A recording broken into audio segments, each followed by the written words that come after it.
মৰমৰ ছাত্ৰ-ছাত্ৰীসকল, এই ভিডিঅ'ত অনুশীলনী 8.1 ৰ 11 নম্বৰৰ প্ৰশ্ন আলোচনা কৰিবলৈ ওলাইছোঁ। ইয়াত কৈছে তলত দিয়াবিলাক সত্য নে অসত্য কোৱা, তোমাৰ উত্তৰৰ যথাৰ্থতা উল্লেখ কৰা।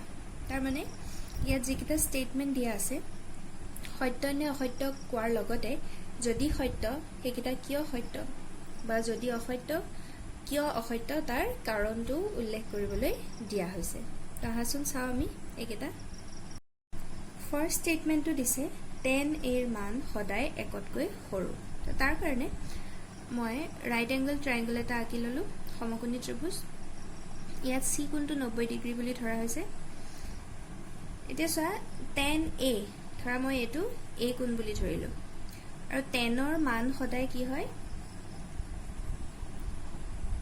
পাৰপেণ্ডিকুলাৰ বাই বেছ, লম্ব বাই ভূমি।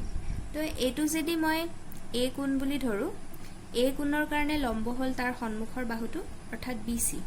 এইটো হ'ল তাৰ লম্ব P হ'ব, হয়নে? আৰু ভূমি বেছ কি হ'ব? তাৰ লগতে লাগি থকা বাহুটো, অৰ্থাৎ AC। এইটো হ'ব ভূমি। ঠিক আছে? এতিয়া মই সমকোণী ত্ৰিভুজৰ এই লম্ব আৰু ভূমিৰ মান যিকোনো আমি ল'ব পাৰোঁ। ধৰি ল'লোঁ লম্বডাল 12 চেণ্টিমিটাৰ আৰু ভূমিডাল 5 চেণ্টিমিটাৰ। আমাৰ লম্ব আৰু ভূমিৰ দৈৰ্ঘ্য যিকোনো হ'ব পাৰে। তো এই ধৰণে ধৰি ল'লোঁ। এতিয়া যদি মই 10a ৰ ভেলুটো ইয়াৰ পৰা উলিয়াবলৈ যাওঁ, কি হ'ব চোৱা? P2 12 চেণ্টিমিটাৰ লম্ব আৰু ভূমি 5 চেণ্টিমিটাৰ। তো আমি কিমান পালোঁ? 12/5। তো এতিয়া 5ৰে যদি 12ক হৰণ কৰি দিওঁ, 5 দুগুণ 10, 2 বাকী থাকিব। তো পইণ্ট আহিলে 0 এটা লাগি 20 হৈ যাব, আৰু 5 4 গুণ 20। তো আমি ভেলুটো পালোঁ 2.4। তো এইটো কি হৈছে? আমাৰ একতকৈ ডাঙৰ ওলাইছে। কিন্তু আমাক প্ৰশ্নটোত কি কৈছে? 10a ৰ মান সদায় একতকৈ সৰু হ'ব বুলি কৈছে, কিন্তু আমাৰটো ডাঙৰো ওলাইছে, হয়নে? আকৌ অকণমান ইণ্টাৰচেঞ্জ কৰি চাওঁ। যদি এইটো b নহয়, এইটো a হয়, আৰু এইটো যদি b হয়, সেই ক্ষেত্ৰত 10a ৰ মানটো কি হ'ব? a কোণটো যদি এফালে ধৰোঁ, তে ইয়াৰ কাৰণে লম্ব হ'ব তাৰ সন্মুখৰ বাহুটো, অৰ্থাৎ BC, হয়নে? তো ছেকেণ্ড কেছটোৰ কাৰণে 10a কি হ'ব? ইয়াত লম্ব হ'ব BC, যিডাল আছে আমাৰ 5, আৰু ভূমি হ'ল AC, a কোণটোৰ লগতে লাগি থকাডাল, এইফালৰ AC। গতিকে সেইডাল আছে আমাৰ 12। তো 5/12 এইটো কৰিলে কি হ'ব? যিহেতু হৰটো ডাঙৰ, লবটো সৰু, এইটো নিশ্চিতৰূপে পইণ্টত ওলাব, তো একতকৈ সৰু হ'ব। তো আমি কি দেখিলোঁ? 10a ৰ মান কেতিয়াবা একতকৈ ডাঙৰো ওলাব পাৰে, কেতিয়াবা সৰু ওলাব পাৰে। কিন্তু আমাক কৈছে কি? 10a ৰ মান সদায় একতকৈ সৰু। গতিকে এইটো কি হ'ব বাৰু এতিয়া? এইটো হ'ব অসত্য। ধৰিব পাৰিছানে? আৰু যথাৰ্থতাখিনি ইতিমধ্যে চিত্ৰ অংকন কৰি মই বুজাই দিছোঁ। বুজি পাইছা নিশ্চয়?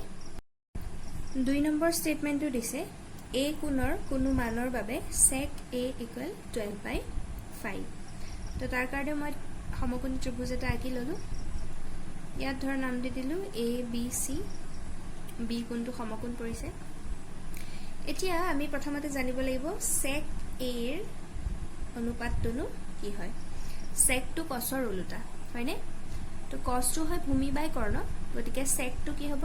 কৰ্ণ বাই ভূমি, অৰ্থাৎ h/b। তো এংগল a ৰ কাৰণে আমি যিহেতু sec a উলিয়াইছোঁ, এংগল a ৰ কাৰণে ভূমি হ'ব তাৰ লগতে লাগি থকা বাহুটো, অৰ্থাৎ AB। এইটো হ'ব ভূমি, আৰু হাইপটেনিয়াছ কৰ্ণ হ'ল AC। 90 ডিগ্ৰী অপজিট বাহুটোকে কোৱা হয় কৰ্ণ বা অতিভুজ। তো চোৱা, আমাক দিছে কি? sec a = 12/5। এইটো আমাক দি দিছে, অৰ্থাৎ কি? অতিভুজ কৰ্ণডাল দিছে 12, আৰু ভূমি এডাল দিয়া আছে 5। এতিয়া চোৱা, সমকোণী ত্ৰিভুজ এটাৰ ক্ষেত্ৰত সদায় কৰ্ণডালেই দীৰ্ঘতম বাহু হয়, লংগেষ্ট ছাইড হয় হাইপটেনিয়াছডাল, আৰু লম্ব আৰু ভূমি এইকেইটা সদায় কৰ্ণতকৈ সৰু হয়। তো এই ক্ষেত্ৰত যদি আমি মন কৰোঁ, চোৱা, কৰ্ণডাল 12, ভূমিডাল 5 ওলাইছে, গতিকে কৰ্ণতকৈ ভূমিটো সৰু হৈ আছে। তো এইটো আমাৰ ত্ৰিভুজটোত সম্ভৱ হ'ব পাৰে।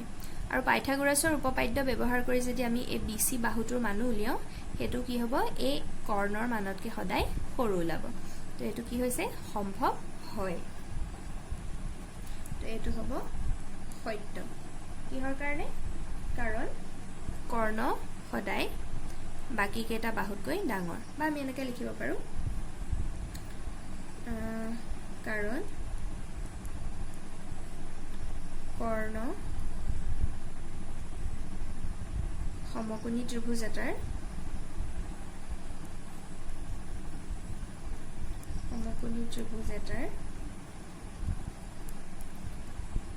দীৰ্ঘতম বাহু ঠিক আছে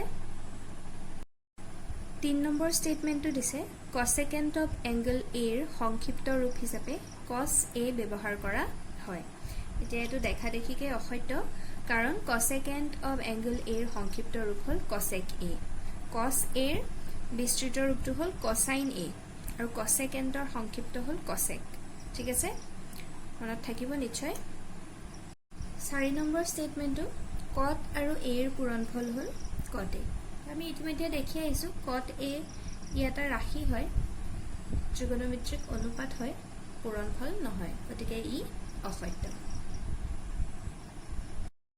5 নম্বৰ স্টেটমেন্ট দিছে কোনো এটা কোণ থিটাৰ বাবে sin θ = 4/3 তাৰ কাৰণে সমকোণী ত্ৰিভুজ এটা আঁকি ললো ধৰি ললো এই ফালৰ কোণটো থিটা ঠিক আছে তেতিয়া হলে আমাক কি দিয়া আছে sin θ = 4/3 আৰু আমি জানো যে sin θ = কি হয় সদায় লম্ব বাই কৰ্ণ তো এই থিটা কোণটোৰ কাৰণে লম্ব হল তাৰ সন্মুখৰ বাহুটো এটো p লম্ব আৰু কৰ্ণ হল এডাল তাক h ৰে বুজাম তো এটো 4/3 মানে কি sin θ p/h অৰ্থাৎ এই যেটো 4 আছে ওপৰত হেতুৱে লম্বডাল বুজাইছে আৰু h হল 3 কৰ্ণডাল 3 এতিয়া আমি ইতিমধ্যে আগতে আলোচনা কৰি আহিছো সমকোণী ত্ৰিভুজৰ ক্ষেত্ৰত কৰ্ণডাল সদায় দীৰ্ঘতম বাহু হয় সবতকে দীঘল বাহু কিন্তু দেখা গৈছে ইয়াত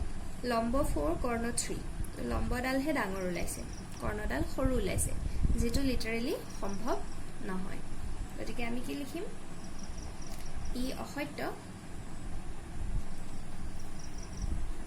কাৰণ কৰ্ণডাল লম্বতকৈ